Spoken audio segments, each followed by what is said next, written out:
कैमूर जिले के ऐतिहासिक मां मुंडेश्वरी धाम में मंगलवार को हेलीकॉप्टर टूरिज्म की शुरुआत हो गई। हेलीकॉप्टर टूरिज्म के अंतर्गत पहली उड़ान मुंडेश्वरी धाम पर लैंड हुई। हेलीकॉप्टर में सवार यात्रियों ने मां मुंडेश्वरी का दर्शन किया। उल्लेखनीय है कि मुख्यमंत्री बनने के बाद सम्राट चौधरी जब पहली बार कैमूर गए थे तो उन्होंने कैमूर को कई सौगातें दी थी। इनमें मुंडेश्वरी धाम के लिए हेलीकॉप्टर टूरिज्म योजना भी शामिल थी। आज पहली बार कैमूर की धरती पर मां मुंडेश्वरी के धाम पर हेलीकॉप्टर के उतरने से स्थानीय लोगों में खुशी का माहौल है। जिला प्रशासन ने सुरक्षा के दृष्टिकोण से सभी आवश्यक व्यवस्थाएं की थी ताकि किसी प्रकार की दिक्कत न हो। पर्यटन विभाग की वेबसाइट पर जाकर ऑनलाइन बुकिंग की सुविधा उपलब्ध है। पटना में मुंडेश्वरी दर्शन के लिए प्रति व्यक्ति किराया 6,000 निर्धारित किया गया है।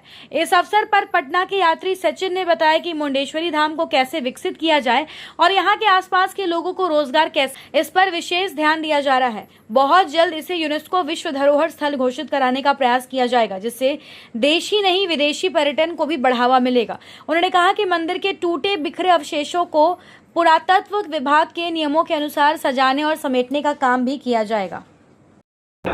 मां मुंडेश्वरी मंदिर के परिसर में हम लोग आए हैं।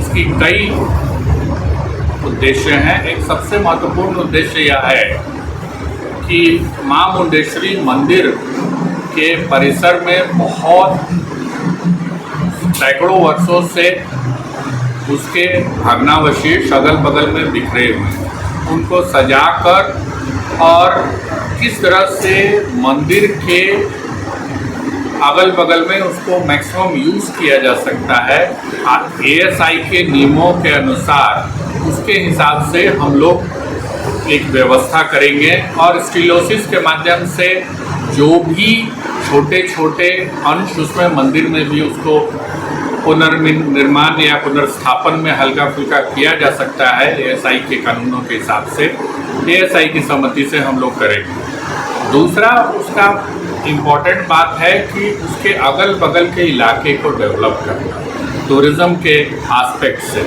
तो जो मंदिर के बगल में फॉरेस्ट डिपार्टमेंट के सहयोग से और श्रद्धालुओं के सहयोग से, मंदिर की जो न्यास समिति है उसके सहयोग से हम लोग पूरी चीज़ों को एक साथ कोऑर्डिनेट करेंगे। एक बहुत महत्वपूर्ण बात है, यह मंदिर 8वीं शताब्दी का है, जो बताया जाता है, एक्सपर्ट्स बताते हैं कि 3 बार इसका ये टूटा है और बना है। तो उसमें ये ASI जो जिन चीज़ों को बताता है, इन चीज़ों को अगर हम लोग ठीक से ऑर्गेनाइज करके दे दें तो पूरे इलाके को यूनेस्को वर्ल्ड हेरिटेज साइट के रूप में हम लोग डेवलप कर सकते हैं।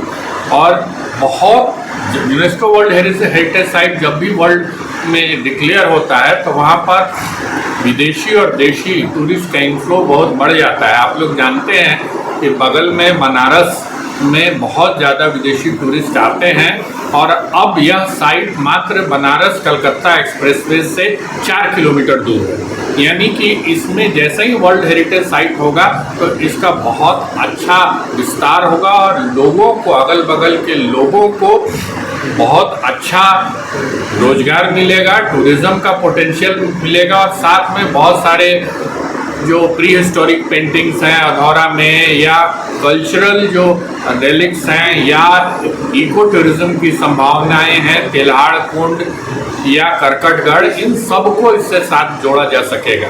यानी कि पूरे कैमूर जिले का यह उत्थान हो जाएगा। यह बहुत ही महत्वपूर्ण है